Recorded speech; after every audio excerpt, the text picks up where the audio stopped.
G'day everybody. Well, you remember the man cave as it used to be? Well, it's redecorated.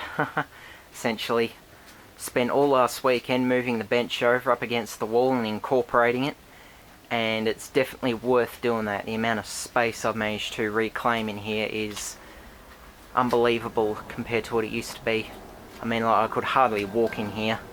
It was just a joke having it in the middle of the room, but now that we've moved it over, it's just fantastic. All of that's staying the same. I've got to relocate some of those things. Siren insulators, the truss for the other siren. But yeah, I just figured I'd do use a bit of a tour. Got the bench here. We've got tools and things underneath it. Arc welder, socket and spanner set, other bits and pieces, hole saws, tyre irons and stuff. Old toolbox. Probably be worth something to somebody one day. There's drills, bandsaw, or belt sander should I actually say. We don't have a bandsaw, jigsaw or other stuff, drawers. It's just so much easier now to be able to get my tools out without having to shuffle around all the time. Top of the bench, got a nice window to look out. Good old 60s louvered windows. It's a little bit seized but it still works. That's original to the shed, by the way. I do want to put a nice awning out the front of it at some point. But, been a bit busy. Been building another siren.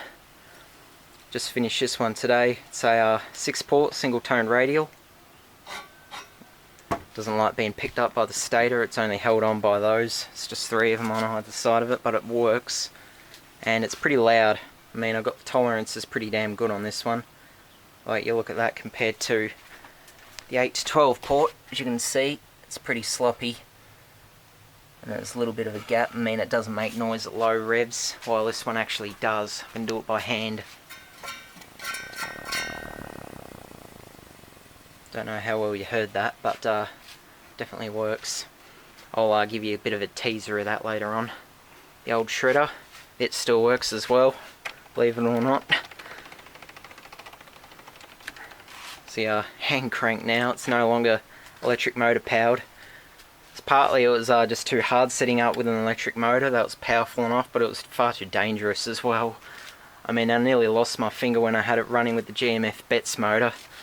So in a way it was kind of good that it failed, because it just means that I can actually control it myself now, not have to worry about losing my hand to it, because that'd be quite painful. And, tools, we got tool rack. That was an old IKEA bookcase. Got it secured to the wall. There's a bolt there, a bolt behind there, there's a whole load down there, bolting it to the stud on the wall. There's another roofing bolt there, so that does not move at all. It's integral to the frame of the shed now. But all of my good tools and things where I can get them easily now instead of having to turn around.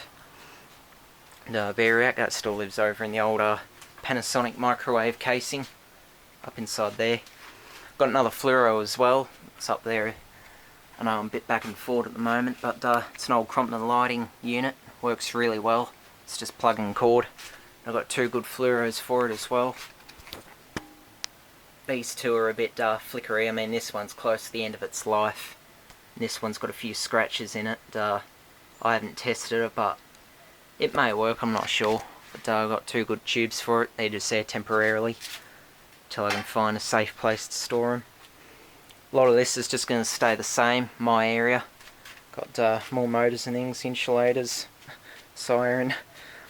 Got another bonfire coming up at some point. I'll light that up, see how high a flame we can get off of it. The old hibachi cooker. You can put that on it once you've got some hot coals in there and you can cook off it. It's really fun to use. Had this for ages. I don't know if I'll video that. I know people don't like seeing flames in videos, or most people like it, but you get the yobbos who don't know how to have fun. So yeah, chopping up wood.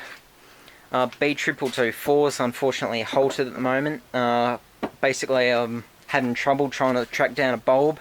I put in an order at Lawrence and Hanson Electrical, and they said they'd let me know in a couple of days when they get one in. But now it's about a week afterwards and I still haven't heard from them, so I don't know at this point in time. Oh yeah, I forgot those were in there. Took the little lead wire off so I could actually take the bowl off. Not have to worry about it hanging, but make a mess, why not? You're not supposed to have things like this in street lights. Oh, it was jammed in the bloody photocell socket. But, yeah, unfortunately this one's sort of a stalled project until I can actually track a lamp down. And if I really can't get one, I'll just take the piss and convert it to a metal halide. I've got a nice 70 watt.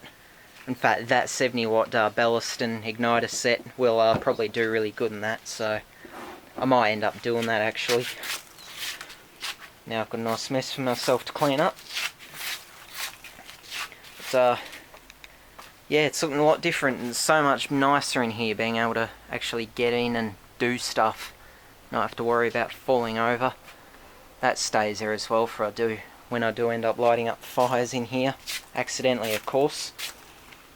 Shed fires are unintentional at all costs around here. But, let's have a go with this.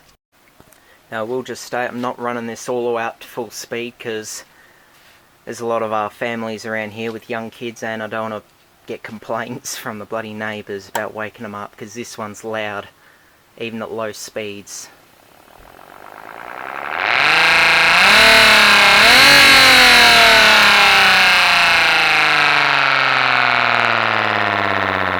That's all I'm doing.